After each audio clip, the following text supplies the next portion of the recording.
Hello guys, இன்னைக்கு நம்ம ஜங்கு கூட ஃபர்ஸ்ட் ஷோ தான் பார்க்க போகிறோம். மை சைக்கோகுலர் ஹஸ்பண்ட் பார்ட் 14. போன பாட்டு அதோட கம்ப்ளீட் பண்ணியிருந்தேன்னா ஜங்குக்கு எவ்வளோ சொல்லியிருப்பான். அது உன்னோட ரூம், அதில் இருக்கிறதுல உன்னோட திங்ஸை நீ யூஸ் பண்ணிக்கலாம்னு சொல்லியிருப்பான். பட் வாயினலாம் எனக்கு அதெல்லாம் வேண்டாங்க அப்படின்னு சொல்லிட்டு ஜங்குக்கு சாப்பாடு போட்டுருந்துருப்பா. இது போதுமான்னு கேட்கும்போது அவனுக்கு அது காதலியே விழலை. அவளே தான் ஹேண்டு பார்த்துட்டு இருந்திருப்பான். அதோட அந்த பாட்டு வந்து கம்ப்ளீட் பண்ணியிருந்தேன். So let's continue to the part 14. எங்க உங்களை தாங்க. என்னம்மா? என்னடி? சாப்பாடு போதுமான்னு கேட்டேன். போதும், நான் சாப்பிட்றேன். நீ சாப்பிட்டியா? ம். நீங்கள் வரணும்னு வெயிட் பண்ணேன். சரி உட்காரு உட்காரு. இல்லை, நீங்கள் சாப்பிட்டு முடிங்க. நீங்கள் சாப்பிட்டதுக்கப்புறம் நான் சாப்பிட்டுக்கிறேன். அதெல்லாம் ஒன்றும் தேவையில்ல. உட்காரு, என் கூடயே சாப்பிடு. எனக்கு தனியாக சாப்பிட்டு பழக்கொல்லடி. என் கூடயே சாப்பிடு. சரி அப்படின்னு வாயினை உட்காந்து அவளும் சாப்பிட்றா. ஜங்குக்கும் சாப்பிட்றா. 2 பேர் சாப்பிட்டு முடிச்சதுக்கப்புறம் வாயினை எல்லாத்தையும் கழுவி வச்சுட்டு வீட்டெலாம் க்ளீன் பண்ணிவிட்டு மேலே அப்படியே ரூமுக்கு தான் வரா. பார்த்தா ஜங்குக் அங்கல்ல. அவன் கீழே பேஸ்மெண்ட்டுக்கு போய் அந்த பொண்ணுக்கு சாப்பாடு போட்டுட்ருக்கான் போல். வாயினுக்கு அதெல்லாம் தெரியல. மேலே சுற்றி முற்றி பார்க்குறா. ஜங்குக் இல்லை. அதை பார்த்ததும் ஒருவேளை ரெஸ்ட் ரூமில் இருக்காரா அப்படின்னு ரெஸ்ட் ரூம் கதை வேறு திறந்து பார்க்குறான். அங்கேயும் இல்லை. எங்கே போயிருப்பாரு அப்படின்னு ஸ்டெப்ஸ் சொல்லே கீழே இறங்கி வரும்போதான் அவன் அந்த கீழே பேஸ்மெண்ட்லேருந்து மேலே ஏறி வரதை வாயின் பார்க்குறா. அப்படியே பார்த்துட்டு நிற்கும்போது ஜங்குக்கு மேலே அப்படியே நிமிந்து பார்க்குறான் வாயனை. வாயின் பார்க்குறத பார்த்து, என்ன பார்க்குற? என்ன பார்வை? ஒன்றும் இல்லை, உங்களை காணமேனு தேடி வந்தேன்.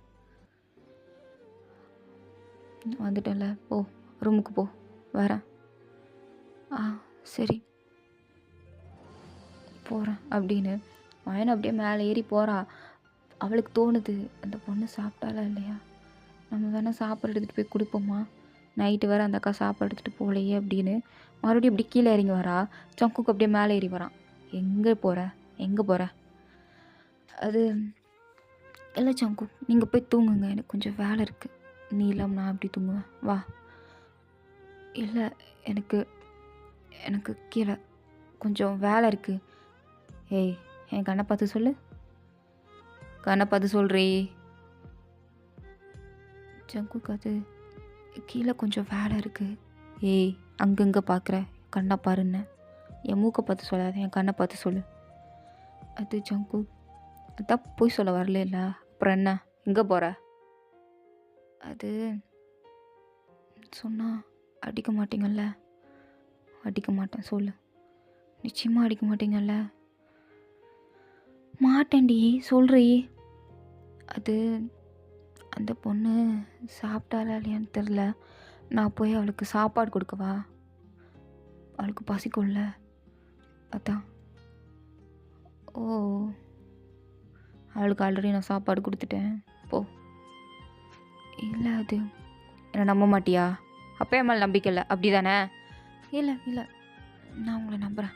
அப்புறம் நான் வா அப்படின்னு அப்படியே வாயினை பிடிச்சி இழுத்துட்டு போயிட்டுருக்கான் வாயினும். இல்லை ஜங்குக்கு, அது இன்னைக்கு என்றைக்குமே எனக்கு ஒன்று தான், வா அப்படின்னு அவளை பிடிச்சி தரத்தான் ரூம்குள்ளே இழுத்துட்டு போய் அவளை தூக்கி பெட்டில் போடுறான் வாயனுமே. ஜங்குக் ப்ளீஸ் ஜங்குக், என்னால் முடியல ஜங்குக், நீங்கள் எத்தனை வாட்டி தான் இப்படியே பண்ணுவீங்க, வேணாம். என்னடி நீ இப்படி சொல்கிற? எத்தனை வாட்டி பண்ணுவீங்கன்னா? நீ பொண்டாட்டி, நான் எத்தனை வாட்டி வேணாலும் பண்ணுவேன்.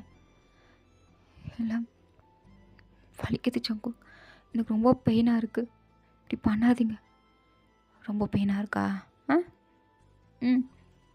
ரொம்ப பெயினாக இருக்குது, வேணாம் ஜங்குக். அப்படி தாண்டி பண்ணுவேன் அப்படின்னு அவளை பிடிச்சி மறுபடியும் கிஸ் பண்ணி மறுபடியும் 2 பேரும் இன்டிமேட்டாக இருக்காங்க. ஸோ மறுநாள் காலையில் வாயனை கொஞ்சம் சீக்கிரமாகவே எழுந்திரிச்சிட்டா. ஜங்குக்கு எழுந்திரிக்கிறதுக்கு முன்னாடி ஒரு 8 மணிக்கு எழுந்திரிச்சிட்டா. ஸோ எழுந்திரிச்சு அவள் பாட்டுக்கு கீழே போய் உட்காந்து ஜங்குக்கு இந்த மில்க் ஷேக்னா பிடிக்கும் அப்படின்னு சொல்லியிருப்பான். ஸோ அவனுக்காண்டி அந்த மில்க் ஷேக், அதுவும் பனானா மில்க் ஷேக் தான் போட்டுட்ருக்கா.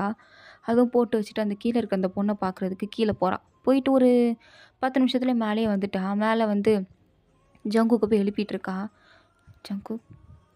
ஜங்குக், என்னடி, என்ன நீ இன்றைக்கி என்ன சீக்கிரம் எழுந்திரிச்சிட்ட? எப்பவுமே நான் எழுந்திரிச்சதுக்கப்புறம் தானே எழுந்திரிப்பேன். எதுக்கு என்னை விட்டு போனேன்? அப்போ நீ எப்போ என்னை விட்டு போனேன்? இல்லை, நான் ஒரு 8 மணிக்கு தான் எழுந்திரிச்சேன். மணி 8:30 தான் ஆகுது. 1/2 மணி நேரம் நீ என்கிட்ட இல்லை. எதுக்கு என்னை விட்டு போனேன்? எங்கடி போனேன்? நான் எங்கேயும் போகல ஜங்கு, உங்களுக்கு மில்க் ஷேக் தான் போட்டு எடுத்துகிட்டு வந்தேன். அவ்வளோ பாசமடி என் மேலே? அவ்வளோ பாசமா? இல்லை, அது நீங்கள் தானே நேற்று நைட்டு என்கிட்ட சொன்னீங்க எனக்கு பிடிக்கும் நீ போட்டு தருவியா அப்படின்னு. அப்படி கேட்டேனா? ம், கேட்டிங்க. அதான் போட்டு எடுத்துகிட்டு வந்தேன். அப்போ சரி கொடு அப்படின்ட்டு குடிக்க போகிறான். வாயின் அப்படியே கிளாஸை பிடிக்கிறா. என்னடி நீங்கள் இன்னும் ப்ரஷ் பண்ணல அதுக்குள்ளே குடிக்கிறீங்க? ப்ரஷ் பண்ணாமல் எதுவும் சாப்பிடக்கூடாது, பாக்டீரியா இருக்கும். போய் ப்ரஷ் பண்ணிட்டு வாங்க. என்னடி ஏதோ பொண்டாட்டி மாதிரி நடந்துக்கிற? ஆ, என்ன சொன்னீங்க? அது இல்லை, எனக்கு ஏதோ பொண்டாட்டி மாதிரி நடந்துக்கிறேன்னு சொன்னேன். இல்லை, நம்மளுக்கு கல்யாணம் ஆல்ரெடி ஒரு வாரம் ஆச்சு. உனக்கு இப்போ தான் நம்ம 2 பேரும் புருஷன் மொட்டாட்டிங்கிறது ஞாபகம் வருதோ? அது அப்படி இல்லை ஜங்குக். அது சரி ரொம்ப சமாளிக்காத அப்படின்னு அவன் பல்லு தேய்க்காமலே வாயினை பிடிச்சி நல்லா கிஸ் பண்ணிவிட்டு, நான் பல்லு தேய்க்கலனால உன்னை கிஸ் பண்ண வேண்டிய அப்படின்னு அவளை கிஸ் பண்ணி பெட்டில் தள்ளி விட்டுட்டு அவன் பாட்டுக்கு ப்ரஷ் பண்ண போயிட்டான். வாயினா பார்க்குறா. கடவுளே, இவங்கிட்டேருந்து எப்படி தான் நான் தப்பிக்க போகணும் எனக்கு ஒன்றும் புரியலை. ஆனால் நான் இப்போ பண்ண வேலை மட்டும் இவனுக்கு தெரிஞ்சது எனக்கு கொன்று எடுத்துருவான். என்ன பண்ணுறதுன்னு தெரிலையே அப்படின்னு வான் அப்படியே முடிச்சிட்ருக்கா. ஜங்குக்கும் நல்லா ஃப்ரெஷ்ஷப் ஆகிட்டு அப்படியே வெளில வரான். இவன் அப்படியே அந்த மில்க் ஷேக் அப்படியே நீட்டிகிட்ருக்கவும், குடிக்கிறேன்டி குடுறி அப்படின்னு அதை வாங்கி அப்படியே குடிக்கலான்னு போகிறப்போ எனக்கு ஒரு டவுட்டு, ஒரு வேளை இதில் விஷத்தை கலந்துருப்பாளோ அப்படின்னு அவளை ஒரு மாதிரி பார்க்க, அவளுமே ஜங்குக்கு பார்க்குறத பார்த்துட்டு, என்னாச்சு? இல்லை, மேட்ஸ் எல்லாம் வந்திருப்பாங்களே அவங்க போட்டாங்களா இல்லை நீ போட்டியா? நான் தான் போட்டேன். அதான் சொன்னனே, நீங்கள் கேட்டிங்கன்னு நான் போடுறேன்னு சொன்னேன், அதான் நான் போட்டு கொடுத்தேன். அப்போ இன்றைக்கி யாரும் பிரேக்ஃபாஸ்ட் பண்ணா? நான் தான் பண்ணேன். ஓ, அப்போ மேட்ஸ் எல்லாம் அவங்கெல்லாம் வீட்டை க்ளீன் பண்ணி கார்டன் ஏரியாவை க்ளீன் பண்ணிகிட்ருக்காங்க.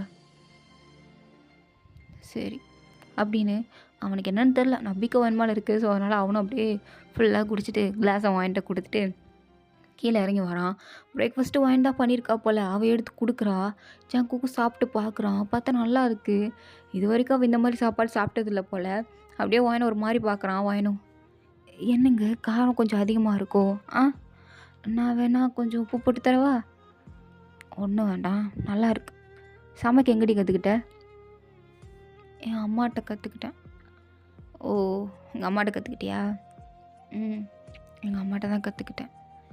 சரி நல்லா இருக்கு அப்படின்ட்டு ஜங்குக்கு உட்காந்து சாப்பிட்டுட்டு இருக்கான். வாயினுமே சாப்பிட்றா. சாப்பிட்டுட்டு ஜங்கு கிட்ட மெதுவா, எங்க என்னடி?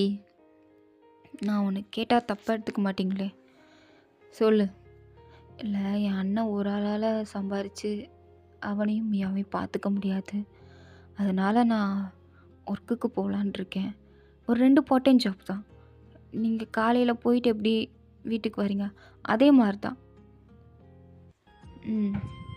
அப்புறம் என்ன? இல்லை, பெர்மிஷன் கொடுங்களேன் ப்ளீஸ் ஜங்குக். இல்லை, தெரியாமல் தான் கேட்குறேன். என்னை பார்த்தா அவனுக்கு எப்படி இருக்குது? எப்படி இருக்குது? அதான் அவங்க அண்ணனுக்கு எல்லாத்தையும் பண்ணி கொடுத்துட்டான்ல, அப்புறம் என்ன? நீலாம் ஒன்று வேலைக்கு போக வேண்டாம். நீ கஷ்டப்படுறதெல்லாம் என்னால் பார்க்க முடியாது, அதெல்லாம் போக வேண்டாம். இல்லை ஜங்குக், அது ப்ளீஸ், எனக்கு இந்த வீட்டில் இருக்கிறதுக்கு பிடிக்க, தனியாக இருந்தால் பைத்தியமாயிடணும்னு பயமாக இருக்குது ஜங்குக், ப்ளீஸ். அதுக்கு தான் நான் ஒரு வழி பண்ணியிருக்கேன். என்ன பண்ணியிருக்கீங்க?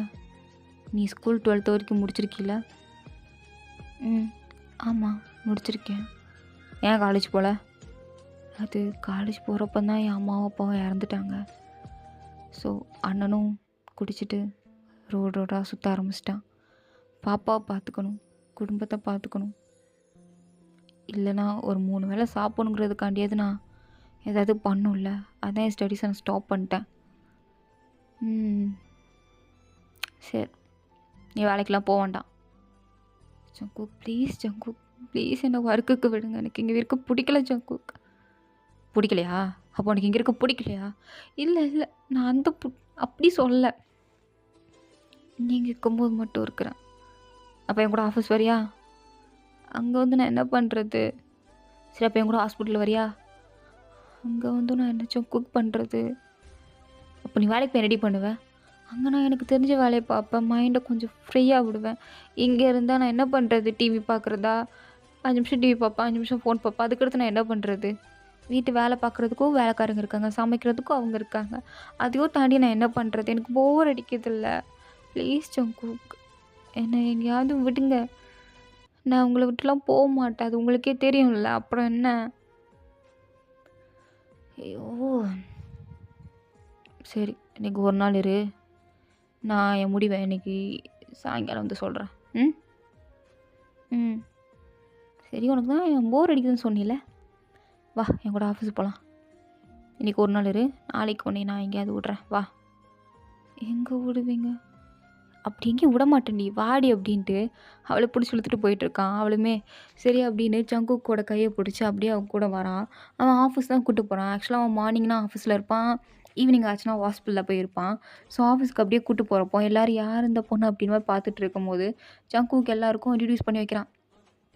இங்கே பாருங்கள், இவங்க யாரும் இல்லை, இவங்க தான் என்னோடய ஒய்ஃப், ஓகேவா? எனக்கு உங்களுக்கும் கல்யாணம் ஆயிடுச்சு, ஜஸ்ட் 1 வீக் தான் ஆயிடுச்சு. உங்கள் எல்லாருக்கும் தெரியும் எனக்கு கல்யாணம் ஆயிடுச்சு அப்படின்னு. பட் என் ஒய்ஃபை நீங்கள் யாரும் பார்த்தது இல்லையா? இவங்க தான் என் ஒய்ஃப் வாயன் அப்படின்னு சொல்லும்போது, வாயனும் எல்லாருக்கும் ஹலோன்னு சொல்கிறா. அவங்களும் ஹலோ மேம் அப்படின்ட்டு வாயன்கிட்ட கொஞ்சம் நல்லாவே பேசுகிறாங்க. வாயனுக்கா இப்போ தான் கொஞ்சம் வெளி மனுஷங்களை பார்த்து கொஞ்சம் நிம்மதியாக இருக்கிற மாதிரி ஃபீலாக இருக்குது. எல்லோரையும் இப்போ சிரிச்சிட்டு நல்லா இருக்கேன் அப்படின்ற மாதிரி பேசிகிட்டு இருக்கா. ஜங்குக்கும் வாயன் அங்கே கொஞ்சம் நேரம் பேசிட்டு வா அப்படின்னு விட்டுட்டு கேபின் போயிட்டான். கேபினுக்கு போய் ஒர்க் பண்ணிகிட்டு இருக்கும்போது ஜங்குக்கோட அசிஸ்டன்ட் ஒருத்தி வரா. ஆக்சுவலாக இவன் ஜங்குக்கோட எக்ஸ் கேர்ள் ஃப்ரெண்ட்.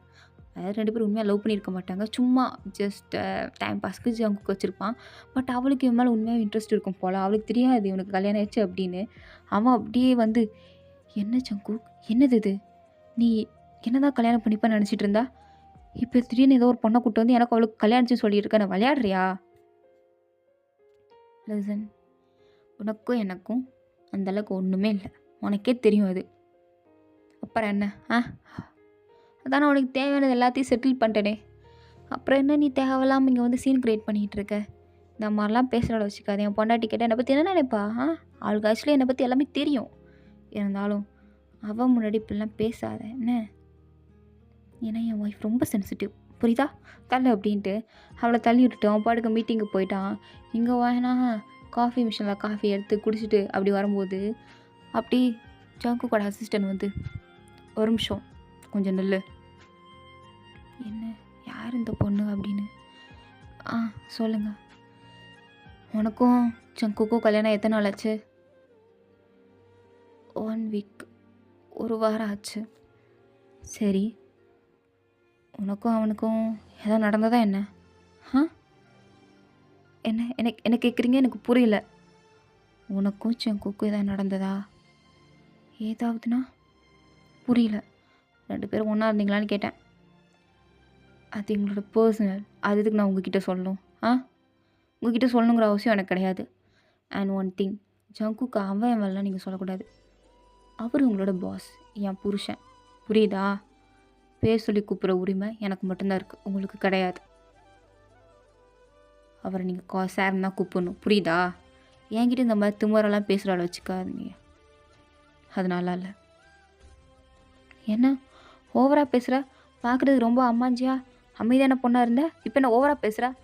என்ன திமுறா? பணக்கார வீட்டுக்கு மருமலாக போயிட்டு வந்து திமுறா என்ன? எனக்கு தெரிஞ்சு நீ ரொம்ப ஏழையாக இருப்பான்னு நினைக்கிறேன். ஜங்குக்கு மாதிரி பணக்கார வீட்டு பையன் கிடச்சதும் நல்லா மடக்கி போட்டுக்கிட்டா, அப்படி தானே? இங்கே பாருங்கள், என்னை பற்றி பேசுகிற உரிமை உங்களுக்கு கிடையாது. எனக்கும் ஜங்குக்கும் எப்படிப்பட்ட ரிலேஷன்ஷிப் இருக்குது அப்படிங்கிறது எங்கள் 2 பேருக்கு தெரிஞ்சால் மட்டும் போதும். உங்களுக்கு தெரியணும் அப்படிங்கிற அவசியம் கிடையாது. ஏன் இல்லை? நான் அவனோட எக்ஸ் கேர்ள் ஃப்ரெண்ட். எக்ஸு தானே? இல்லை எக்ஸு தானேன்னு கேட்குறேன். அவன் பொண்டாட்டி நான், புரியுதா? இதோ இந்த ரிங் இருக்குல்ல, அவன் தான் எனக்கு போட்டு விட்டான். எனக்கும் அவனுக்கும் கல்யாணம் ஆயிடுச்சு. அவனோட ஒய்ஃப் நான், புரியுதா? எக்ஸ் கேர்ள் ஃப்ரெண்ட்னா என்னால் பேசுவீங்களா? எனக்கு ஜங்குக்கை பற்றி நல்லாவே தெரியும். அவன் இது வரைக்கும் கேர்ள் ஃப்ரெண்ட்ஸ் நிறைய பேரை வச்சுருந்துருக்கான். பட் யாரையுமே அவன் உண்மையாக லவ் பண்ணது கிடையாது. ஜஸ்ட் ஃபார் டைம் பாஸ்ன்னு. ஸோ நீயும் அவன்கிட்ட டைம் பாஸுக்கு தான் இருந்திருக்க அப்படிங்கிறது உன் முகத்தை பார்த்தாலே தெரியுது. அதனால தான் என்னை மேனுக்குலேட் பண்ணுறதுக்காண்டி இப்படி பேசிகிட்டு இருக்க. பட் நான் அப்படிப்பட்ட பொண்ணு கிடையாது. என்கிட்ட இதெல்லாம் தள்ளி இருக்கட்டும், புரியுதா? இதை நான் உனக்கு வார்ன் பண்ணுறேன். இதுக்கடுத்து நீ என்கிட்ட இப்படி தான் பிஹேவ் பண்ணுவேன்னு பண்ணிட்டு இருந்தேன்னு வச்சுக்கோயேன், நேராக ஜங்கு கிட்ட இல்லை, இந்த கம்பெனியோட சேர்மேன் என்னோடய மாமனார், அவர்கிட்டே போய் கம்ப்ளைண்ட் பண்ணிடுவேன். இல்லைனா சிஓவாக இருக்காரே என் புருஷனோட அண்ணன், அவர்கிட்ட போய் சொல்லவா? பேசாமல் இருக்கணும் அப்படின்னு சொல்லிட்டு அவ்வளோதான் வயனா செம்மையா மிரட்டி விட்டு போயிட்டா. அப்படியே பார்க்குறான் அந்த அசிஸ்டன்ட்லாம், "என்ன இவ இந்த பேச்சு பேசுறா? பார்க்குறதுக்கு அம்மாஞ்சியா இருக்கா. ஈஸியா இவள துரத்திடுச்சலாம் நெனச்சா, என்ன இந்த பேச்சு பேசுறாளே!" அப்படின்ட்டு அவ்வளோதான் அவளா ஷாக்காகி இப்படியே பார்த்துட்ருக்க. வாயனமே அப்படி சொல்லிட்டு அவ பாட்டுக்கு கெத்தா நடந்து போயிட்டுருக்கா. ஆக்சுவலா வாயன பொறுத்தவரைக்கும் அவளுக்கு ஜங்க்குக்னா மட்டும் தான் பயம். ஜங்க்குக் கிட்ட தான் இந்த மாரி அடக்கி போய் பேசுவா. ஒரு மாதிரி அமைதியா இருப்பா. பட் மத்தவங்க கிட்டலாம் அவ அப்படி கிடையவே கிடையாது. அப்படியே அவ பாட்டுக்கு பேசி நடந்து போயிட்டுருக்கப்போ, இதெல்லாம் ஜங்க்குக் வந்து காஃபி குடிக்கலான்னு வந்திருப்பான். இதெல்லாம் நின்னு கேட்டுட்டு அப்படியே சிரிச்சிட்டு இருக்கான். அவனுக்கு இப்ப தான் புரியுது. அப்படியே சிரிச்சுட்டே இருக்கும்போது ஜிம்மன் கேட்டுட்டு, "என்னடா இந்த புள்ள இந்த வாங்கு வாங்குது? நான் கூட அமைதியான பொண்ணு. எது சொன்னாலும், சரி, சரி, சரி" அப்படின்னு தான் கேட்பா அப்படின்னு நெனச்சா, என்னடா இவ்ளோ தைரியமா பேசிட்டு போறா? டேய்! அவள நான் ஃபர்ஸ்ட்டு பார்க்கும்போது, என் மேல என்ன தெரியுமாடா பண்ணா? என்னைய பார்த்து மொறச்சா. அது மட்டும் இல்லாம சரக்கு தூக்கி என் மூஞ்சில ஊத்திட்டு போனா. வான்னு கூப்பிட்டதுக்கு. எனக்கு அவ தைரியம் தான்டா ஃபர்ஸ்ட்டு புடிச்சது. அதனால தான்டா நான் அவள ஃபர்ஸ்ட் ட்ரை பண்ணி பார்த்தேன். அதுக்கப்புறம் தான் என்னைய பார்த்து பயந்தா. அது நெறைய விஷயத்துல என்னைய பார்த்து பயந்தா. நான் பண்ண டார்ச்சல பார்த்து. இப்போ புரியுதா? என் பொண்டாட்டி எனக்கு மட்டும் தான் பயப்படுவா. இது யாரு வந்து அவள என்ன பேசினாலும் கீழேன்னு கிழிச்சு விட்ருவா. அவ பயப்படுற ஒரே ஆள்னா நான் தான். ச்சே! எனக்கு பெருமையா இருக்குடா அப்படின்ட்டு சிரிச்சுட்டே போறான். ஜிம்மன் பார்க்குறான். நல்ல புருஷன், நல்ல பொண்டாட்டி. ஆனா உண்மையாவே இவங்க பேர் செம்மையா இருக்கு. ஜங்குக் யார பார்த்தாலும் பயப்பட மாட்டான். ஆனா வாணிக்கிட்ட மட்டும் அப்படியே கொஞ்சம் அடங்கி போறான். வாயனுமே அப்படிதான். ஜங்குக்க பார்த்தா மட்டும் அடங்கி போறான். மித்த எல்லார்கிட்டயும் ஏறுறாங்க. என்ன நியாயமாப்பா அப்படின்ட்டு ஜிம்முன்னு சொல்லிட்டு போக, இங்க வாயனு காஃபி குடிச்சிட்டு ஜங்குக்கோட டேபிள்ல தான் உட்காந்துருக்கா. ஜங்குக்கோட டேபிள்ல பார்த்தா இவங்க 2 பேரோட வெட்டிங் ஃபோட்டோ இருக்கு. வாயனுக்கு அத பார்த்தும் ஷாக்கு. என்னடா இது? வெட்டிங் ஃபோட்டோலாம் வச்சுருக்கான். அந்த அளவுக்கு நம்மள பிடிச்சிருக்கு அப்படின்ட்டு அத பார்க்குறா. இத்தன நாள் அத பார்க்கும்போது அவளுக்கு அந்த அளவுக்கு பெருசா ஒரு இம்பேக்ட் வந்ததில்ல. பட் இப்போ ஜங்குக்கோட பிளேஸ்ல அந்த வெட்டிங் ஃபோட்டோவ பார்க்கப்போ அப்படியே சிரிக்கிறா. அவள அறியாமலே ஒரு மாரி லைட்டா ஸ்மைல் பண்றா. இத வெளியில இருந்து ஜங்குக் பார்த்து அவனும் சிரிச்சுட்டு, "என்ன இவ புதுசா சிரிக்கிறா? இவ சிரிச்சாலே நம்மள ஏதோ பண்றாளே! ஐயோ! இப்ப ஏதோ பண்ணுமே! சிரிக்கிறாளே!" அப்படின்னு நேரா உள்ள வரான். அவ்வளோதான் சிரிப்பு எங்க அவ்வளோதான் போச்சு. அப்படியே ஜங்குக் பார்த்து ஒரு மாரி பயந்துட்டு, ஜங்குக் என்ன? என்ன ஜங்குக்? ஒண்ணும் இல்ல. லஞ்ச் சாப்பிட வெளில போலாமா? வரியா? இல்ல எனக்கு பசிக்கல. நான் ஸ்நாக்ஸ் நெறையா சாப்பிட்டுட்டேன். ஸ்நாக்ஸ் சாப்பிட்டியா? என்ன சாப்பிட்ட? அது ஐயோ! நான் 4, 5 பாக்கெட் சாப்பிட்டேனே! எப்படி சொல்றது அப்படின்னு. அவனும் இல்ல ஜங்குக், இங்க பிளாக் ஃபாரஸ்ட் கேக் நெறையா இருந்தது. நல்லா இருந்ததா? அதான் ஒரு 4 பீஸ் சாப்பிட்டேன். அடுத்து 2 சாக்லேட் சாப்பிட்டேன். ஸோ எனக்கு பசிக்கல அப்படின்றான். ஜங்குக் பார்க்குறான். "இது 4 பீஸ் சாப்பிட்டியா? 2 சாக்லேட் சாப்பிட்டியா?" அப்படின்னு. ஸோ இதோட இந்த பார்ட் வந்து கம்ப்ளீட் ஆகுது. தேங்க்ஸ் ஃபார் வாட்சிங் மை வீடியோஸ். உங்களுக்கு பிடிச்சிருந்தா லைக் பண்ணுங்க. அண்ட் ப்ளீஸ் மறந்துடாம சப்ஸ்கிரைப் பண்ணுங்க. Okay, tata bye, see you later.